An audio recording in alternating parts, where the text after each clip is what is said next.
ETF index mutual funds నేర్చుకుని stock మార్కెట్లో రాణించాలనుకుంటున్నారా? వెంటనే ఈ నెంబర్కి కాల్ చేయండి.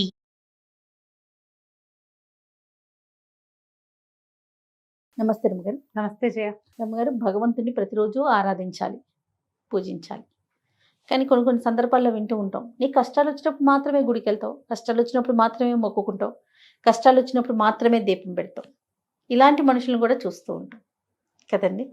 ఎలా మనం అంటే ప్రతిరోజు పూజించాలి అనే విషయాన్ని ఎలా తీసుకెళ్ళాలి? కాదు జయ, మనం ఒక కారులో వెళ్తున్నాం, ఏవో ఎఫ్ఎం పెడతాం, అది మోగేస్తుంటుంది. వాళ్ళు ఎవరెవరో ఏంటేటో కబుర్లు చెప్పేసుకుంటుంటారు, పుస్తకం చదువుకుంటుంటాం. వారు కొంతమంది ఫోన్తో ఆడుకుంటారు, ఎవరితోటో చాట్ చేస్తూ ఉంటారు.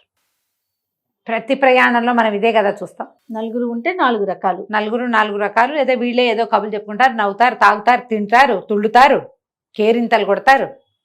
సడన్గా కారులో గోతులో పడింది, వెంటనే ఏమంటారు? దేవుడా దేవుడా దేవుడా దేవుడా అనరా? ఖచ్చితంగా గోతులో పడ్డారు. ఎవడో ఒకడొచ్చి ఇంకో ఏదో పెద్ద బండివాడు వచ్చి ఈ గోతులో ఉన్న బండిని పైకి లాగాడు. వెంటనే కార్లు దిగుతారు వీళ్ళు. ఒక్కొక్కళ్ళు కేరింతలు కడతారు, నవ్వుతారు, దండాలు పెట్టేస్తారు. దేవుడా నువ్వు ఉన్నావు, మమ్మల్ని రక్షించావు, నా ప్రార్థన మొరాలకిచ్చావు అంటారు. మళ్ళీ కారు ఎక్కుతారు. ఒక 5-10 నిమిషాలకి సేపు ఇదే మాట్లాడుకుంటారు. గుండె పగిలిపోయింది, గుండె ఆగిపోయింది, అమ్మో మా అమ్మని గుర్తొచ్చింది, మా నాన్న గుర్తొచ్చాడు, నాకు టెన్షన్ వచ్చేసింది, నా పిల్లల్ని వదిలేసి వచ్చాను, ఇవి మాట్లాడుకుంటాం. ఒక అరగంట 20 నిమిషాల తర్వాత మెల్లిగా అంతా సర్దుమడుగుతుంది. ఆకలిస్తూ ఉంటుంది. ఎక్కడో బ్రేక్ఫాస్ట్కో, లంచ్కో, డిన్నర్కో ఆగుతారు, అది తింటారు. మళ్ళీ ఎఫ్ఎం మొదలవుతుంది, మళ్ళీ మెసేజ్లు మొదలవుతాయి, మళ్ళీ ఫోన్లు, కబుర్లు, తాగుడు, తిరుగుడు, తుళ్ళడం, నవ్వడం, కేరింతలు కొట్టడం, సినిమా పాటలు. ఆ పాట మోగుతుంటే మనం కూడా మోగుతూ ఉంటాం. ఇది జరుగుతుందా జరగదా? జరుగుతుంది. ఏదైనా అతిశయోక్తి చెప్పాను నేను ఇందులో? లేదు రమ్మగారు కదా, క్వైట్ న్యాచురల్. మన జీవితం మామూలుగా సాగిపోతున్నప్పుడు మనకి భగవంతుడి మీద అతీతమైన శక్తి మీద ఏ ఐడియా, ఆలోచన, అవగాహన, ఆస్థ, ఆసక్తి ఉండవు. మనం ఏమీ చెయ్యలేము అని అర్థమైనప్పుడు మాత్రమే భగవంతుడు గుర్తొస్తాడు. కరెక్టే, ఇది పాయింట్. ఇది జరుగుతుంది. కష్టాలు వచ్చినప్పుడే మనం మొక్కుకుంటాం. కష్టాలు ఏదైనా చాలా పెద్ద ప్రాబ్లమ్స్లో ఉంటే 10 రోజుల పాటు రోజు గుడికి వెళ్ళిపోతాం. రోజు 40 ఆంజనేయ స్వామికి 40, ఇంకొక ఆయనకి ఇంకో 30, అమ్మవారికి ఒక 21 ప్రదక్షిణాలు చొప్పున చేసేస్తాం. ఆ గుడికి వస్తా, ఈ గుడికి వస్తా అని మొక్కుంటాం. చిన్న చిన్న ముడుపులు కట్టి పక్కన పెడతాం. ప్రాబ్లమ్స్ తీరాక గుర్తున్నంత మటుకు తీర్చేసుకుంటాం. చాలా కొద్ది మందే ఈ ప్రార్థనని కంటిన్యూ చేస్తారు. జీవితంలో మన వల్ల ఏది కాదు అని అర్థమైన వాళ్ళు రెగ్యులర్గా ప్రార్థనలో ఉంటారు. మనం ఏం కాదు, మొత్తం ఆయనే, అంతేనా? అది ఏదైనా సమస్య వచ్చాక తెలుస్తుంది కొంతమందికి. ఏ సమస్య రాకుండానే ఈ జీవితం అనేది భగవంతుడిచ్చిన వరం, అతడిని నిత్యము ప్రార్థించాలి అనే అవగాహన ఉండేవాళ్ళు కొంతమందే ఉంటారు. ఇందులో మళ్ళీ ఎంతసేపు పూజ చేసి చావుగొట్టి చెవులు మూసేవాళ్ళు దేవుడిని పడుకోనీరు, కూర్చోనీరు, నుంచోనీరు, అది జరుగుతాయి కొంత.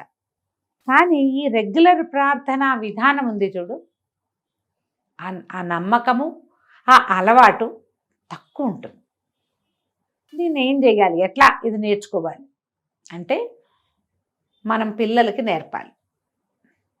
మనకి సాధారణంగా ఎలా ఉంటుంది, మనుషులు అన్నవాడికి ఏం చేసినా ఇదంతా నా ప్రతాపం అని ఉంటుంది. ఇప్పుడు నేను బోల్డ్ వీడియోలు చేస్తాను, నెలకు 50 వీడియోలు చేసేస్తాను మనం, అవునా కదా? రకరకాల విషయాలు మాట్లాడతాం.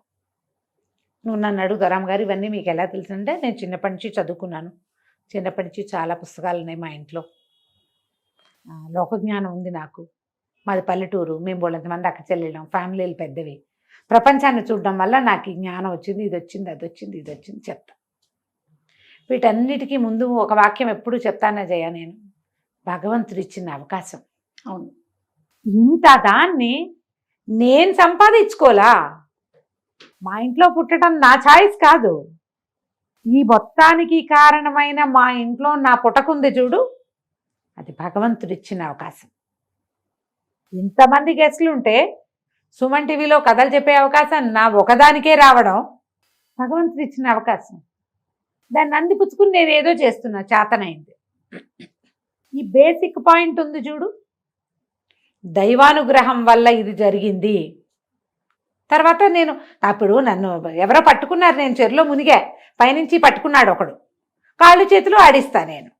ఇప్పుడు నేను అది చేస్తున్నా, నన్ను పైనుంచి పట్టుకున్నవాడు ఎవడు? నేను నా గొప్ప చెప్పటాలా, నా సంగతి చెప్తున్నా మీకు. ఎవరైనా ఇంతే, నువ్వు పెద్ద వ్యాపారవేత్తవి, 500-600 మంది నీ కుటుంబాలు నీ కంపెనీ మీద ఆధారపడి ఉన్నాయి. ఇంతమందిని చూసుకునే అవకాశం నీకు ఇచ్చాడు భగవంతుడు. మన సుమన్ టీవీ సంస్థలోనే 400-500 మంది ఉద్యోగులు ఉన్నారు. రోజుకి కొన్ని కోట్ల వ్యూస్ వస్తుంటాయి మనకి, 100 కొద్దీ వీడియోలు చేస్తాం. ఎక్కడి నుంచి? ఈ ఎంటర్టైన్మెంట్ ద్వారా ధన సంపాదనకి భగవంతుడు అవకాశం ఇచ్చాడు కంపెనీకి. ఇది ఒక బేసిక్ పాయింట్. దీన్ని రోజు మనం డబ్బు కొట్టుకుని చప్పట్లు చెప్పక్కర్లా, ఇక్కడ ఇక్కడ ఉంచుకోవాలి.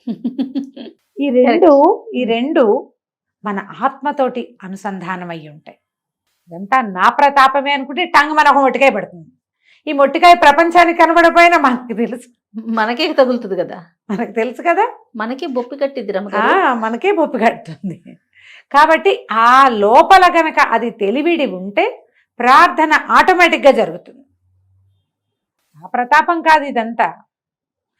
ఈ ప్రతాపాన్ని ఇలా చూపించటానికి నాకు భగవంతుడు అవకాశం ఇచ్చాడు అన్న ఒక్క నమ్మిక లోపల ఉంటే ప్రార్థన జరుగుతుంది. ఈ ప్రార్థనకమ్మా ఎంతసేపు నేను ప్రతిసారి మనం మాట్లాడినప్పుడల్లా చెప్తా, ఇన్ని పువ్వులు అన్ని పూసలు అవి ఏమిటో ఉంటేనే పూజ అని పొరపాటును కూడా అనుకోవద్దు.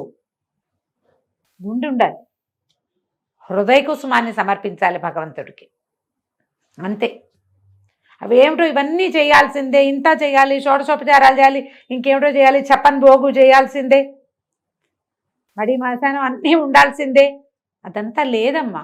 అవన్నీ నీకు చేతొచ్చింది, నువ్వు చేయగలిగింది, నువ్వు పెట్టగలిగినంత.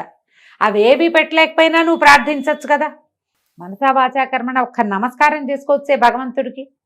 దొరికిన పువ్వు పెట్టు, పువ్వు దొరకనాడు, అయ్యా నాయన పువ్వులు లేవు ఇవాళ, పూజించలేకపోతాను, నా ప్రార్థనే నీ పూజనైనా అని చెప్పు, చాలు, ఆయన ఒప్పుకుంటాడు. మనం ఒప్పుకోలేము, అన్నీ మనకు కావాలి. ఈ వేషమంతా మనకు అవసరం, భగవంతుడికి ఏమక్కర్లేదమ్మా. అవి నీ లోపల అహంకారం లేని నీ మనసు భగవంతుడికి కావాలి. పైకి నువ్వేం మాట్లాడినా సరే, నీ లోపల ఏమున్నావు, నువ్వు ఎలా భగవంతుడి దగ్గరికి వెళ్తావు, ఇదే ఇంపార్టెంట్. మనం ఏం చేస్తామంటే ఇదంతా మన ప్రతాపం అనుకుని ఏదైనా ప్రాబ్లం వచ్చినప్పుడే దేవుడి దగ్గరికి వెళ్తూ ఉంటాం.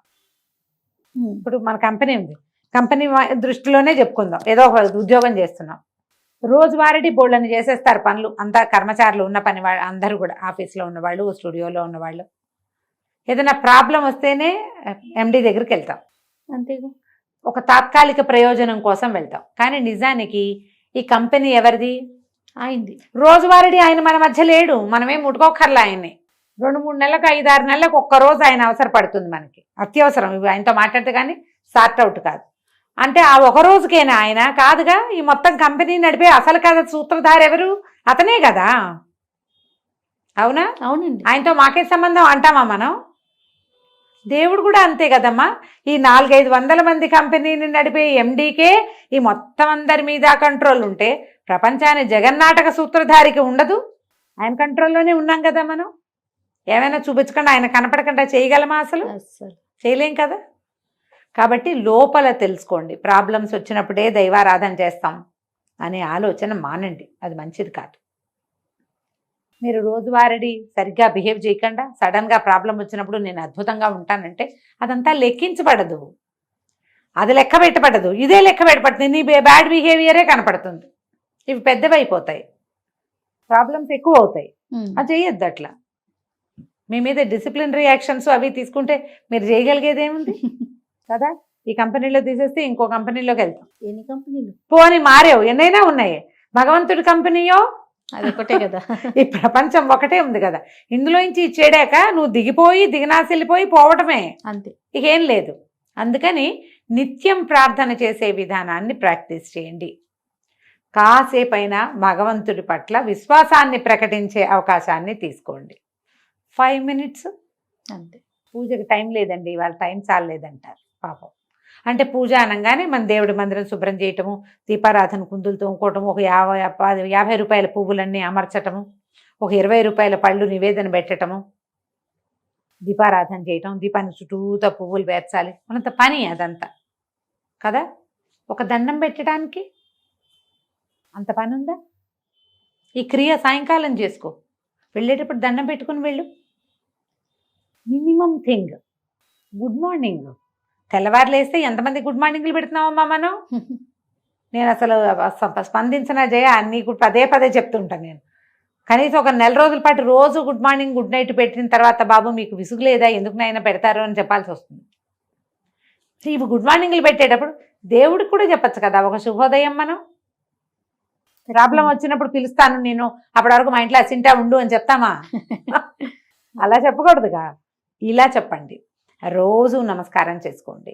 నిద్ర లేచాక, లేవగానే, ఎక్కడికైనా బయటికి వెళ్ళేటప్పుడు, సాయంకాలం ఇంటికి బయటికి రాగానే, పని నుంచి తిరిగి రాగానే, రాత్రి పడుకునేటప్పుడు 4 పూటల భగవంతుడిని తలుచుకుని మీ ఇష్టదైవాన్ని ఒక నమస్కారం చేసుకోండి.